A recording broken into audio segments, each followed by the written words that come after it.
तो देखिए students, next topic है हमारा वाउचर। अब देखिए वाउचर क्या होता है। Voucher is the documentary evidence that authenticate the transaction, जो ट्रांजेक्शन को ऑथेंटिकेट करता है कि ट्रांजेक्शन हुई है, entered in the books of account. Books of account में जो भी ट्रांजेक्शन हुई है उसको ऑथेंटिकेट करने के लिए जो डॉक्यूमेंट्री एविडेंस है उसी को क्या कहा जाता है, वाउचर। तो जैसे पहले ही बताया था कि if somebody buy something from the market, the seller gives him a receipt. Seller receipt देता है and that receipt is a proof of transaction, है ना। वो ही ट्रांजेक्शन का क्या होता है, प्रूफ होता है, जिसके बेस पर एंट्री की जाती है, तो उसी को हम क्या कहते हैं, वाउचर। अब देखिए डेफिनेशन जो आर्थर डब्ल्यू होम्स के अकॉर्डिंग है, voucher is an documentary evidence in support of a transaction, है ना, कि जो ट्रांजेक्शन है उसका डॉक्यूमेंट्री जो एविडेंस है उसी को क्या कहा जाता है, वाउचर। अब देखिए there are two types of voucher. First one is primary voucher और एक second one is secondary voucher. Primary voucher तो एक रिटन एविडेंस है in origin of any transaction, कि कोई भी ट्रांजेक्शन हुई तो जो ओरिजिनल डॉक्यूमेंट आपको दिया जाता है दैट इज़ प्राइमरी वाउचर।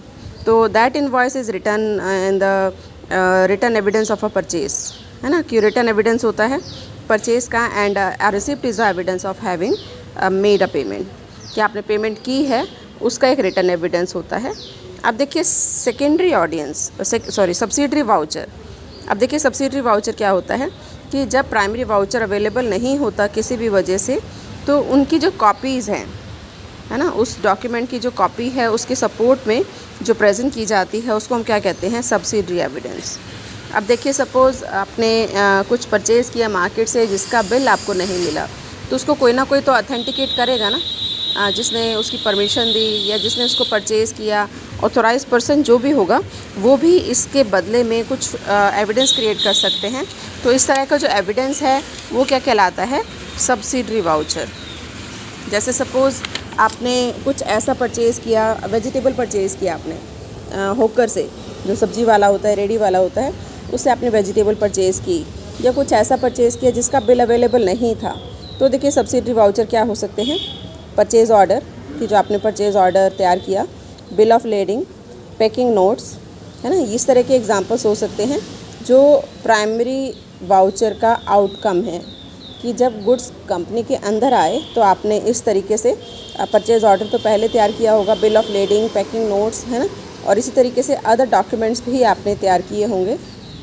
तो ऑडिटर को सेटिस्फाई करने के लिए अगर प्राइमरी वाउचर नहीं है तो फिर आप सेकेंडरी वाउचर आप तैयार कर सकते हैं, जो कि एविडेंस है इस बात का कि ये ट्रांजैक्शन एक्चुअल में हुई है। नेक्स्ट देखिए, नेक्स्ट टॉपिक हमारा आता है एग्जामिनेशन ऑफ वाउचर्स, है ना, कि वाउचर्स को किस तरह से एग्जामिन करना चाहिए, जो ऑडिटर है उसको कौन कौन सी बातों को ध्यान में रखना चाहिए। सबसे पहला जो वाउचर है that should be issue to the organisation. Voucher के ऊपर जो नाम है, मतलब हु इज़ द परचेज़र या हु इज़ द सेलर, तो उसमें नाम जो है किसका होना चाहिए, ऑर्गेनाइजेशन का। ऑर्गेनाइजेशन के नाम पर वो वाउचर होना चाहिए और वो बिज़नेस से रिलेटेड ट्रांजैक्शन होनी चाहिए। किसी पर्सनल पर्पस के लिए जो गुड्स परचेज़ किए जाते हैं वो इसमें नहीं आएंगे। और अगर जो वाउचर है वो किसी ऑफिसर के नाम पर है तो वो उसको रिप्रेजेंट करता हो, है ना। अगर वो किसी ऑफिसर के नाम पर है या किसी एम्प्लॉय के नाम पर है तो वो उस बिज़नेस को एक तरह से रिप्रेजेंट करता हो। वाउचर प्रिंटेड फॉर्म में होना चाहिए, है ना, हैंड रिटन नहीं चलता, प्रिंटेड फॉर्म में होना चाहिए। डेट मेंशन होनी चाहिए वाउचर के ऊपर कि किस डेट को वो ट्रांजैक्शन की गई है। कॉन्सिक्वेंटली नंबर्ड होना चाहिए, सीरियल नंबर होना चाहिए उसके ऊपर, और जो भी है फिगर वर्ड्स में और फिगर्स में दोनों में लिखी जानी चाहिए। जो वाउचर साइन किया जाता है by the person who has received payment, उसके ऊपर स्टैंप लगी होनी चाहिए, है ना, अमाउंट रिसीव्ड की। और इसी तरीके से एक रिवेन्यू स्टैम्प, अगर 500 से ज़्यादा का अमाउंट है तो वाउचर के ऊपर एक रिवेन्यू स्टैम्प भी होनी चाहिए। And voucher is sign by a person who is authorise to do so. Voucher पे ऐसा नहीं कि किसी के भी साइन चल जाएंगे, जो ऑथोराइज है पर्सन उसी के ही साइन होने चाहिए। And if voucher requires some special security, तो फिर ऑडिटर को इसको ध्यान से देखना चाहिए, उसके ऊपर स्पेशल टिक्स लगाने चाहिए उसकी चेकिंग के लिए। और जो अमाउंट और डिस्क्रिप्शन लिखी गई हैं उसको टैली करना चाहिए बुक्स ऑफ अकाउंट से जिसमें ये ट्रांजैक्शन की गई हैं, है ना। और इसी तरह से auditor should not take any help, किसी भी स्टाफ मेंबर की हेल्प ऑडिटर को नहीं लेनी चाहिए। जब भी वो वाउचर्स को चेक करेगा उसको खुद को उसकी ऑथेंटिसिटी चेक करनी चाहिए। और जितने भी वाउचर्स हैं relating to a particular account, वो एक ही सिटिंग में, मतलब जो ऑडिटर है वो एक ही सिटिंग में उसको चेक करे अगर वो हाफ़ आज चेक करता है, हाफ़ वो कल चेक करता है, 2-3 दिन लगा देता है चेक करने में, तो उसके अंदर ऑल्ट्रेशन हो सकती हैं। और similarly in case there is any doubt कि अगर किसी भी ऑथेंटिसिटी को लेकर उसको डाउट है, तो फिर उसको अपने जो उसके पास नोटबुक होती है उसके ऊपर लिख लेना चाहिए और ऑडिटर को टच में रहना चाहिए कंसर्न पर्सन के, ताकि वो सारे डाउट क्लियर कर सके। Auditor should prepare a list of all missing vouchers. अगर उसको लगता है कुछ वाउचर्स मिसिंग हैं तो उसकी लिस्ट बना लेनी चाहिए कि ये मिसिंग हैं, और जो है वो उसकी डुप्लीकेट कॉपी उसको स्टाफ मेंबर्स को कहना चाहिए कि वो अवेलेबल कराएं और उसका रीज़न्स बताना चाहिए कि क्यों मिसिंग है। टेस्ट चेकिंग तभी हो सकती है जब वहाँ पर इंटरनल चेक सिस्टम हो, है ना। और इसी तरह से while auditing the accounts, auditor अगर फील करता है कि मतलब कुछ हाइड किया गया है, कुछ छुपाया गया है, तो फिर उसको जो है वो नोट कर लेना चाहिए और इन्फॉर्म करना चाहिए to the concern person. And in case of any specific provision, partnership deed में या मेमोरेंडम में अगर कोई स्पेसिफिक प्रोविज़न है विद रिस्पेक्ट टू वाउचिंग, तो उसको नोट करना होगा और देखना होगा क्या उसको फॉलो किया गया है या नहीं किया गया। उसके बाद देखिए next topic is very very important, generally पूछा जाता है वाउचिंग ऑफ कैश बुक के बारे में। तो जैसे बताया, कैश बुक हमारा बहुत इंपॉर्टेंट डॉक्यूमेंट है, बहुत इंपॉर्टेंट फाइनेंशियल बुक है वी कैन से, है ना। और वाउचिंग जो की जाती है मोस्टली कैश बुक की ही की जाती है, क्योंकि मोस्टली जो फ्रॉड होते हैं, एरर्स होती हैं या मिस एप्रोप्रिएशन होते हैं, वो कैश बुक में ही होते हैं। रिसिप्ट एंड पेमेंट की ही मैनिपुलेशन की जाती है। तो ऑडिटर को यहाँ पर कुछ एक्स्ट्रा केयरफुल रहना पड़ता है। आप देखिए किस तरीके से इसकी वाउचिंग की जाती है। सबसे पहला है vouching of receipt side of a cash book. तो देखिए रिसिप्ट साइड पर जो ट्रांजैक्शन होती हैं, वेदर सेल, या तो सेल की होती है, कैश सेल या क्रेडिट सेल, और we can say collection from debtors, या रेंट रिसीव्ड, डिविडेंड रिसीव्ड, कुछ भी अमाउंट रिसीव हुआ है कैश की फॉर्म में, तो वो हमारे रिसिप्ट साइड में आती हैं। तो vouching of receipt side of a cash book is more complicated, है ना, क्योंकि कई बार कुछ पेमेंट आती हैं, कुछ अमाउंट आता है, मतलब इनकम होती है जिसके वाउचर्स नहीं होते, तो वाउचर्स सेकेंडरी वाउचर भी क्रिएट किए जाते हैं, है ना। तो रिसिप्ट साइड जो है उसको चेक करना पेमेंट साइड से कंपैरेटिवली टफ है। तो देखो कौन कौन सी बातों को ध्यान में रखना है। सबसे पहले ऑडिटर इंटरनल चेकिंग को देखेगा कि इंटरनल चेक सिस्टम जो है वो कंपनी में इम्प्लीमेंट हुआ है या नहीं। जैसे हमने लास्ट चैप्टर में पढ़ा था ना कि इंटरनल चेक क्या होता है, कि when the work of one employee is checked by the another employee, है ना, तो उसके बाद वो उसको ओके करते हैं और आगे नेक्स्ट काम होता है। तो ऑडिटर इंटरनल चेक सिस्टम देखेगा और उसके बाद फिर वो डिसाइड करेगा कि उसने जो है वो सारी आइटम्स होली चेक करनी है या फ्यू आइटम्स रेंडमली चेक करनी है। बट जनरली कैश में जो है वो होली आइटम ही चेक की जाती हैं, एक एक ट्रांजेक्शन को चेक किया जाता है। फिर वो लिस्ट बनाएगा रिसिप्ट की, कि डेली की, और वी कैन से अगर वो ईयरली बना रहा है तो वो लिस्ट ऑफ रिसिप्ट वो लेता है किससे, अकाउंटेंट से, है ना। और उसके बेस पर जो डायरी और रफ कैश बुक है उसको भी चेक करता है। उसके बाद फिर वो कैश बुक को चेक करता है ना। तो he must check to from time to time, कि उसको बार बार जो है वो दो 3 बार उसको चेक कर लेना चाहिए। उसके बाद रिकन्सिलेशन ऑफ कैश बुक, जब वो ऑडिट स्टार्ट करता है तो जो ऑडिटर है रफ़ कैश बुक बनाता है, जैसे बताया था, या डायरी तैयार करता है, एंड उसको फिर कंपेयर करता है कैश बुक के साथ जो उन्होंने बनाई है ना। अगर कुछ रफ़ कैश बुक में कुछ डिस्क्रिपेंसी है, तो हो सकता है कि कोई ट्रांजैक्शन ऐसी हो जो रफ़ में लिखी गई हो और कैश बुक में रिकॉर्ड ना की गई हो, तो वो रिकन्साइल करता है कैश बुक को बैंक के साथ भी और सारी ट्रांजैक्शंस को भी चेक करता है। नेक्स्ट है रिसिप्ट इशू सिस्टम, कि जो भी इनकम मिलती है उसके बदले में कुछ रिसिप्ट भी दी जाती हैं, है ना, जिससे आप पेमेंट ले रहे हो, तो उसके लिए भी कुछ पॉइंट्स ध्यान में रखने हैं।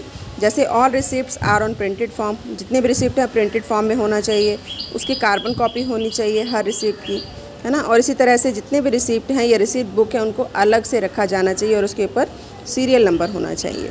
And that the particulars in the receipt, date, amount, name, ये सेम होने चाहिए कैश बुक में, अलग अलग नहीं होना चाहिए। जो वाउचर के ऊपर है वही सेम डेट, अमाउंट यहाँ भी होना चाहिए।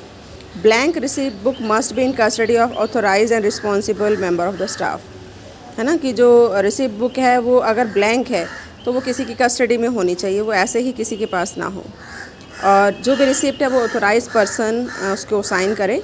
There should be no other signature और receipt except that of authorise signature, किसी और के साइन नहीं होने चाहिए। और अगर कोई ऐसा सिस्टम है जहाँ पर जो रिसिप्ट है वो मतलब इस पर डिलीवरी नोट चढ़ा हुआ है तो प्रॉपरली साइन होने चाहिए। अगर कुछ रिटर्न किया गया है तो रिटर्न भी इसके ऊपर मेंशन होना चाहिए। तो ये कुछ पॉइंट्स हैं जो कि रिसिप्ट इशू सिस्टम के टाइम पर ध्यान रखना चाहिए। नेक्स्ट है बैंक डिपॉजिट सिस्टम, कि जितना भी अमाउंट इनको मिलता है, मतलब जितना भी कैश आता है, चाहे वो कैश सेल का हो, चाहे वो रेंट रिसीव्ड हो, सेम डे वो बैंक में डिपॉजिट होना चाहिए, है ना। और जब बैंक में डिपॉजिट कराते हैं तो पेन स्लिप मिलती है, तो वो पेन स्लिप भी एक तरह से वाउचर होता है। उसको भी उसके ऊपर बैंक के ऑफिसर के साइन होने चाहिए, उसकी स्टैंप होनी चाहिए, तो उसको भी संभाल कर रखा जाना चाहिए। अबाइडिंग बाय द रूल्स, कि जितने भी रूल्स एंड रेगुलेशंस हैं उनको फॉलो किया गया हो। उसके बाद देखिए नेक्स्ट आता है important items of receipt side, कि जो रिसिप्ट साइड है उसको आप एक एक आइटम को कैसे चेक करोगे। सबसे पहला आता है इसमें कैश सेल। तो जो कैश सेल की जाती है उसमें सबसे पहले ऑब्वियसली ऑडिटर इंटरनल चेक को देखेगा कि इंटरनल चेक है या नहीं, है ना, कि उसमें हर एम्प्लॉय दूसरे के काम को चेक करता है या नहीं चेक करता। फिर ऑडिटर कार्बन कॉपीज़ को चेक करेगा कैश मेमोज़ की with the summary of cash sale, है ना। He should compare the sales subtract with cash analysis and then checkup the cash book, कि कैश एनालिसिस के साथ जो सेल्स सब्ट्रैक्ट है उसको भी कंपेयर करेगा, और अगर कोई डिस्क्रिपेंसी है तो इमीडिएटली वो क्लाइंट को इमीडिएटली उसको इन्फॉर्म करेगा। और अगर कोई फ्रॉड के मिस एप्रोप्रिएशन के चांसेस हैं तो वो कैश सेल में ही ज़्यादा होते हैं। इसलिए ऑडिटर को कैश सेल को चेक करने में काफ़ी जो है वो केयरफुली उनको चेक करना चाहिए। आप देखिए इसमें वाउचर्स क्या हो सकते हैं। एक तो carbon copies of cash memos, कि जो कैश मेमो है उसकी कार्बन कॉपी, सेल्समैन का एब्स्ट्रैक्ट एंड कैशियर समरी, है ना। ये 3 चीज़ें हैं जो कि वाउचर हो सकती हैं जिससे ऑडिटर चेक कर सकता है। सेकंड आता है कैश रिसीव फ्रॉम डेटर्स। तो इन द फर्स्ट प्लेस ये ज़रूरी है कि जो स्टाफ है जो कैश को रिसीव कर रहा है डेटर से, वो रिसिप्ट बनाने में इन्वॉल्व ना हो, मतलब रिसिप्ट बनाने वाला पर्सन अलग हो, कैश रिसीव करने वाला पर्सन हो। तो whatever amount is receive from debtor is acknowledged a receipt, है ना। एक रिसिप्ट दी जाती है जो इशू की जाती है डेटर्स को। तो जितना भी अमाउंट कैश रिसीव हुआ है डेटर से, that can be vouched by referring to the counterfoil, कि जो रिसिप्ट है उसकी जो कार्बन कॉपी है वो वाउचर का काम करेगा। और ऑडिटर को स्पेशली ध्यान देना चाहिए कि कस्टमर को डिस्काउंट दिया है या नहीं दिया। अगर कोई बैड डेट्स है तो वो रिटर्न ऑफ हुआ है या नहीं हुआ, तो उसको मेथड देखना है कि कौन से मेथड से डिस्काउंट दिया जाता है। And discount rate should not exceed the percentage that has been pre defined, कि सपोज डिस्काउंट दिया है तो कितना दिया है, रूल्स के अकॉर्डिंग है या नहीं, उसको भी उनको चेक करना चाहिए। अब देखिए यहाँ जो वाउचर हो सकते हैं, receipt counterfoil, detail of account, correspondence, authorisation, certificate of concerned official. Next है amount received from bill receivable, कि अगर बिल रिसीवेबल से भी कुछ अमाउंट रिसीव हुआ है तो auditor should check the cash receipt of bill receivable, कि उसके लिए भी कुछ डॉक्यूमेंट्स होंगे। तो बिल रिसीवेबल बुक को वो चेक करेगा with the cash book and the passbook, उसके साथ मैच करेगा, है ना। और अगर कोई रिबेट दी गई है बिल के ऊपर कि प्रायर टू ड्यू डेट अगर पेमेंट हुई है, तो फिर उसको देखना है कि जो भी रिबेट दी गई है वो भी बिज़नेस के नॉर्म्स के अकॉर्डिंग होना चाहिए, रूल्स के अकॉर्डिंग होना चाहिए। जो अमाउंट डिडक्ट हुआ डिस्काउंट या रिबेट की फॉर्म में, that should be debited to discount account, है ना। तो यहाँ पर देखिए जो वाउचर होंगे, bill receivable book, cash book and passbook. Next है income from interest and dividend. तो इंटरेस्ट और डिविडेंड ये भी इनकम का बहुत बड़ा सोर्स है बिज़नेस में। तो इसके लिए जो ऑडिटर है उसको वाउचर्स को चेक करना होगा कि इंटरेस्ट रिसीव हुआ तो कहाँ से हुआ, डिविडेंड रिसीव हुआ तो कहाँ से हुआ। तो what is the amount of investment, what is the amount of loan, what is the amount of deposit in bank, उसको देखना होगा। रेट ऑफ इंटरेस्ट कितना है जो कि बैंक पे कर रहा है ना, तो उसके लिए भी क्या एग्रीमेंट हुआ था उसको चेक करना होगा। फिर जो भी रिसिप्ट होता है डिविडेंड का, तो उसके लिए वाउचर्स आते हैं। तो उसमें वाउचर्स में काउंटर फाइल हो सकता है जो उनको मिला हो, share certificate, dividend warrants, letter received with the cheques, है ना, उन सबको चेक किया जाना चाहिए।